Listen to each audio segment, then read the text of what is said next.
The jeep drove slowly along a pathway that had been created by wooden barriers, over which people would often hold their small children for the Pope to pick up and bless. He had just returned a little girl to her parents and was driving towards the bronze doors of the Apostolic Palace at 5:13 p.m. when hundreds of pigeons suddenly flew into the evening air.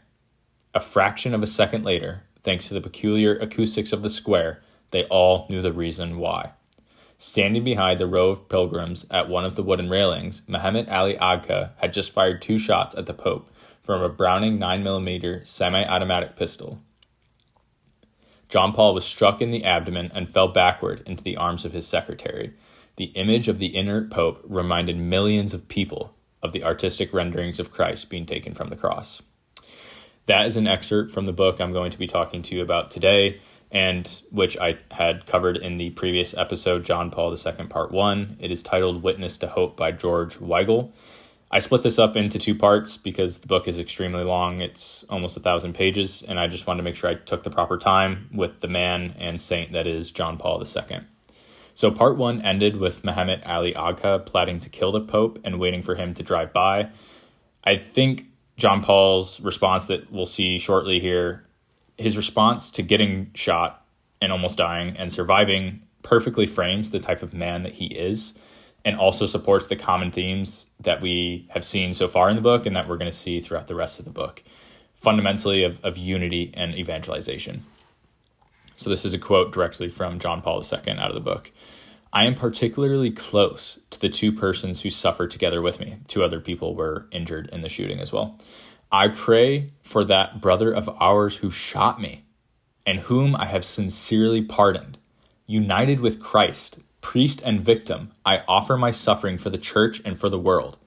In the designs of providence, there are no mere coincidences." So ultimately, it's not clear what Agca, his exact motivations were, but some speculate it was religiously motivated. We read the letter that he wrote in Part 1 about being offended by the commander of the Crusades visiting his country. Others speculate, however, that it was Soviet influence. This is at the height of the Cold War, and John Paul II, of course, is very influential in his contradiction to the Soviet system. So again, despite being shot twice and almost killed by the would-be assassin, John Paul II goes and meets with him at the prison that he's being held at. So on December 27th, this is a quote from the book, "On December 27th, 1983, John Paul II gave a personal witness to the imperative of reconciliation by celebrating Mass at the prison his would-be assassin, Muhammad Ali Agca, was housed. Photos of their encounter show Agca listening intensely to John Paul, whose left hand was open and slightly raised in a characteristic gesture of explanation or instruction. Speculation immediately surfaced that Agca had made some sort of confession. In fact, what had happened was that the superstitious Turk had told John Paul of his fears that Our Lady of Fatima was going to wreak vengeance on him. The assassination attempt and Agca's escape had been planned so perfectly that Agca was astounded to find himself in prison and had come to attribute the Pope's survival and his imprisonment to supernatural power. He had read in prison that the assassination attempt had taken place on the anniversary of the apparition at Fatima, and he had concluded that the goddess of Fatima, who had served the Pope, was now going to do away with him. John Paul patiently explained that Mary, who many Muslims venerated as the Mother of God, loves all people and that he shouldn't be afraid." So think about that in your and our lives. The small infractions that we refuse to forgive people for, or we hold grudges for the simplest things, the humility and grace that it took for John Paul to not only forgive the person who attempted to assassinate him, but to console and have a relationship with him. That is absolutely incredible, and I think it exemplifies how John Paul was different and why he ultimately goes on to become a saint. So at this point in time, we're in the mid-'80s. John Paul was elected Pope in the late 70s. And he is taking on communism in his preaching of the gospel and his refusal to back down on issues of freedom, especially in Soviet-controlled countries, and the unique dignity of the human person. So back to the book here. John Paul II's evenly focused view of history and politics helps get into focus his relationship to another salient actor of the world stage in the 1980s, Ronald Reagan, the President of the United States. The Pope and the President held certain common convictions. They both believed that communism was a moral evil, not simply wrong-headed economics. They were both confident of the capacity of free people to meet the communist challenge. Both were convinced that in the contest with communism, victory, not accommodation, was possible. Both had a sense of the drama of the late 20th century history, and both were confident that the spoken word of truth could cut through the static of communism's lies. So while John Paul II doesn't often speak directly to or against the Soviet Union, his very leadership is antithetical to the communist system's existence and what it preaches. John Paul II preaches freedom of the individual, which is the opposite of the community, of the preaching of the Soviet Union. He completely contradicts what the world says and ultimately what the Soviet Union says about the individual. And so this bold and intentional teaching brings the world closer to Christ. He's not worried about the criticism of being wrong or what the governments are going to think of him. He simply focuses on preaching the truth. Back to the book. The civilization of love must rise strongly and vigorously in a people reconciled where hatred, violence, and injustice will be no more. A society in which there will always be complete respect for the inalienable rights of the human person and the legitimate freedom of the individual and the family. It is only a true and deep reconciliation of each with God and with all mankind that the desired harmony will be achieved. The mystery of the Eucharist is in no way alien to the building of a new world. Rather, it is its principal source of inspiration because the Lord Jesus is the foundation of a new humanity that is reconciled and fraternal. So, the direct action that John Paul does take in relation to the Soviet Union is not antagonistic, but it's one that's founded on respect. One example of this in his many formal meetings and letters between communist countries is his meeting with Gorbachev, the leader of the Soviet Union at the time. So he meets with John Paul II in Rome and brings his wife. And after having met with John Paul II for an hour and a half, he introduces his wife in this manner. I have the honor to introduce the highest moral authority on earth. Then he added with a chuckle, and he's Slavic like us. When they came out of the People's Library to rejoin their respective parties and make formal statements, no one in the room was immune to the excitement of the moment.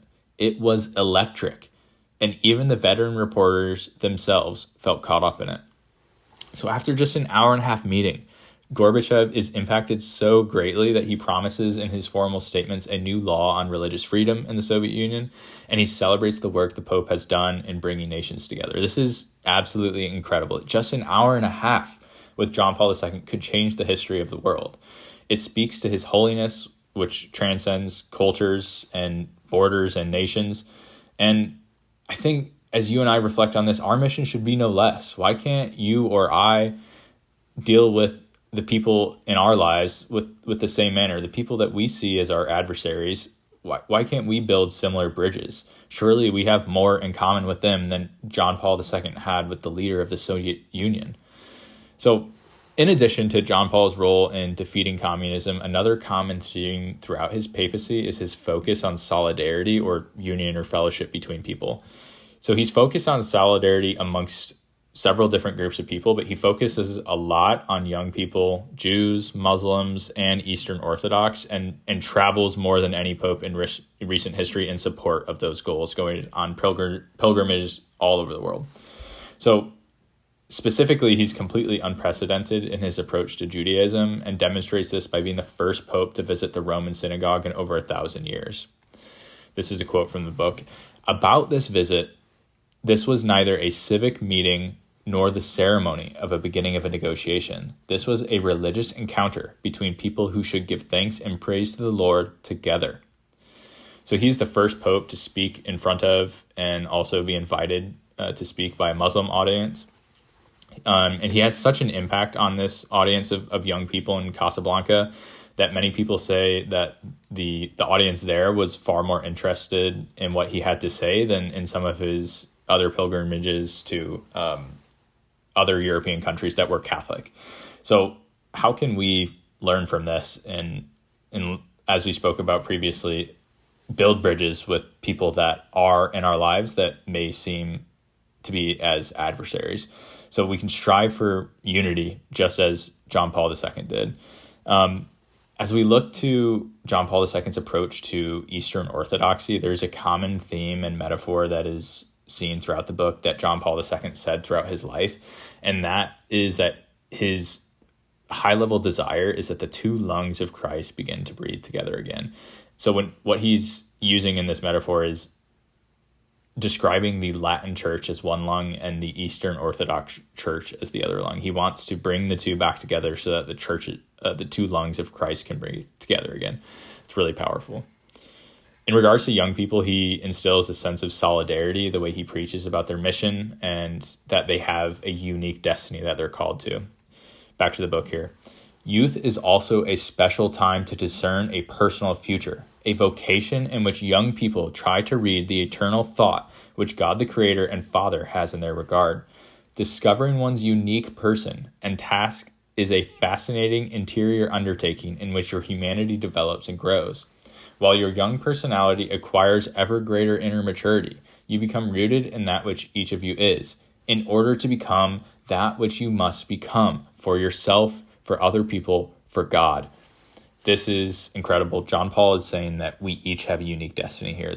There's something in this world that only you or I can achieve, and it is our duty, it is our mission to pursue this life's work so that we can become who God made us to be. In speaking at the World Youth Day in Spain, John Paul also says that one came to learn what Jesus had meant when he told James, John, and the other 10 that whoever would be great among you must be your servant. Those words were the essential criterion of human greatness. As he had with James and John, Christ demanded a radical commitment from his followers today. He did not want mediocrity. For a Christian, mediocrity meant measuring one's commitment by a self-devised standard and thinking of anything beyond that as the preserve of the professional saint. Mediocrity was not what the church and the world of the 21st century needed. Young people, the Pope knew, wanted to improve the world they had inherited and to do so in freedom. That required not mediocrity, but saints. Do not be afraid to be saints. This is the liberty for which Christ has set us free. Dear young people, let yourselves be won by him. This is exactly what you and I are trying to accomplish here by learning about saints, by studying holy people and saints. We are seeking to learn the lessons from their lives and how we can emulate it in our own. In that same vein, we cannot accept mediocrity. We have to learn from the saints, apply the lessons in our own life to sanctify the world. It's our duty. In synthesis, with this call to achieve our destiny, John Paul also has extremely important things to say about the laity's role in the church, which is really important, about that role not being passive, but that the laity has a specific and important role in the church militant or the church on earth. It is not permissible for anyone to remain idle. The sanctification of the world, society, culture, the workplace is the distinctly secular vocation of the laity. The laity have the right and obligation to mission by reason of their baptism. Any suggestion that they can only exercise this mission by imitating the clergy means the grace of baptism is falsified and that the church as communion, being the church, is not something that the laity can do on Sunday mornings only, and it is not something that should only happen in church buildings. Being the church is something that the laity should do in the world all the time and in every venue of life. Business, the professions, the creative arts, media, and politics are, for the Pope, all venues in which Christians live the universal call to holiness. So as you and I reflect on this, how are we being the church? How are we living out our specific vocation that God has called us to? Are we doing everything we should be, like John Paul II is asking here? So in the mid-90s, John Paul II's health begins and continues to deteriorate despite his very active life throughout his earlier papacy and career as a priest. He develops some hip issues. He has a hip replacement, and ultimately he develops Parkinson's disease and a tremor in his left arm and hand, but he bears everything with Christ's peace and joy. Ultimately, though, after a 26-year pontificate, John Paul's condition worsens, and in 2005 has an infection and develops septic shock. And on April 2nd, 2005, he says his last words, Allow me to depart to the house of the Father," and falls into a coma and dies later that day. Following his death, Pope John Paul II is beatified May 1st, 2011, and canonized April 27th, 2014, after miracles attributed to his intercession were approved, and he is now known as St. John Paul II. So it's really difficult to measure the impact that John Paul II had on the 20th century, and even after reading this book, I also find it difficult to measure that because it was such a large impact. But I think G.K. Chesterton's description of Sir Thomas More illustrates it well. He said, "He was above all things historic. He represented at once a type, a turning point, and an ultimate destiny. If there had not been that particular man at that particular moment, the whole of history would have been different." John Paul II was not one more player in the politics of nations. He had come, he said, because he was a witness to hope. We must not be afraid of the future. We must not be afraid of man. It is no accident that we are here. Each and every human person has been created in the image and likeness of the one who is the origin of all that is. We have within us the capacities for wisdom and virtue. With these gifts and with the help of God's grace, we can build in the next century and the next millennium a civilization worthy of the human person, a true culture of freedom. We can and we must do so. And in doing so, we shall see that the tears of this century have prepared the ground for a new springtime of the human spirit. So that is where I'll leave it for now. Again, this book is titled Witness to Hope by George Weigel. There's much, much more in the book that I do not cover here. If you would like to purchase the book, there's a link to it in the description below. And if you would like to support the podcast, please purchase it through that link. Thank you, and Deo gratias.